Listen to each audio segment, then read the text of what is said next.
it's Heather again. Today I'm here to talk about National Theatre Live's Frankenstein.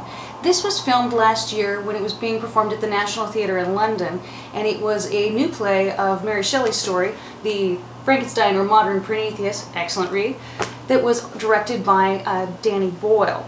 This has a genius stroke of casting where you have your lead actors alternating on nights between being Dr. Frankenstein and the creature, played by Benedict Cumberbatch and Jonny Miller. This is definitely a dual protagonist story, but it definitely favors the creature in its storytelling.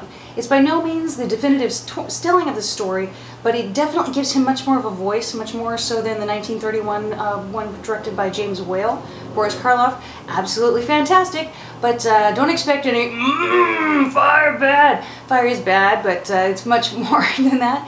This is a creature who likes to read Paradise Lost, but to say that this is a really incredible staging is an understatement. The set design alone is just fantastic. There's this huge chandelier that fills the entire theater that acts as not only the incandescence for your play, but also acts as the stars, acts as the lightning, and acts almost as like a third character. The walls of the theater are done with some sort of fabric mache that look like fascia of muscles, or it could be the Swiss Alps, or it could be the moors of Scotland, even in the North Pole. So it also rotates around, has risers that come up and down, flames shoot out of the stage, and then we also at one point have a train come out.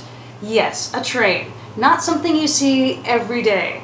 But the alternate casting is really fascinating. I made sure to see both of those today, and to say it was back-to-back Nerdfest was definitely a fact. There were many people in the theater who were there for a dual showing, and in fact I liked it so much. I'm going to be going back again next week and doing it again, just because I can. And it was really, it's a sad tale of woe. We've got a creature that's brought into this world just to see if it can work, and without any sort of expectation as far as what's going to happen. Dr. Frankenstein just sees if he can do it. He's just an equation. But this creature is a being, and he comes into this world with feelings and with a life. And to say that he is horrifying to everybody he comes in contact with is a fact. And it's definitely not necessarily going to give you the answers to the meanings of life, but it's going to open up a whole lot of questions on the nature of existence and ennui.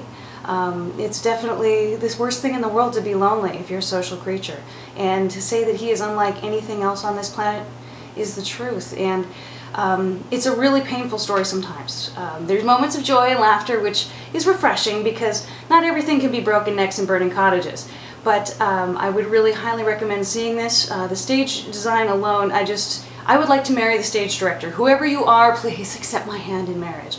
But it's just really enjoyed this so much, and Benedict Cumberbatch, again, yes, I know it's been an established fact on my channel that you know that I adore him, but I really think that he is the greatest living actor. He has surpassed Spencer Tracy, he has surpassed Paul Newman in my book, and that's my personal opinion, okay? But he's just amazing. Jonny Miller absolutely was fantastic too. I'd only seen him before in Hackers, which really is not so much of an acting piece, let's face it, and Trainspotting, also directed by Danny Boyle, also directed 28 Days Later, so he knows something about horror. But I just really think that Benedict's versions were just absolutely compelling. Victor Frankenstein is not really in the first third of the play so much, so whether or not you want to see him in the version that has him as the creature or as the doctor, up to you. He's fantastic as both, so is Jonny Miller, but Benedict, of course, is better. But I would say that, if you have a chance to see both, really, truly do. It's playing around the world in limited engagements, and I'm going to link below as far as, just having a little trailer so you can see it, even if it's not coming to your town, because I know that, it's not coming to Italy, for example. But just if you even get a chance to see it, there's a viewing schedule that's going to be on that site, and I highly recommend it. It's a hot ticket. It's definitely something you want to check out, and definitely something you want to read. So I really hope that you've enjoyed this long rambling review, and I really hope to talk to you soon.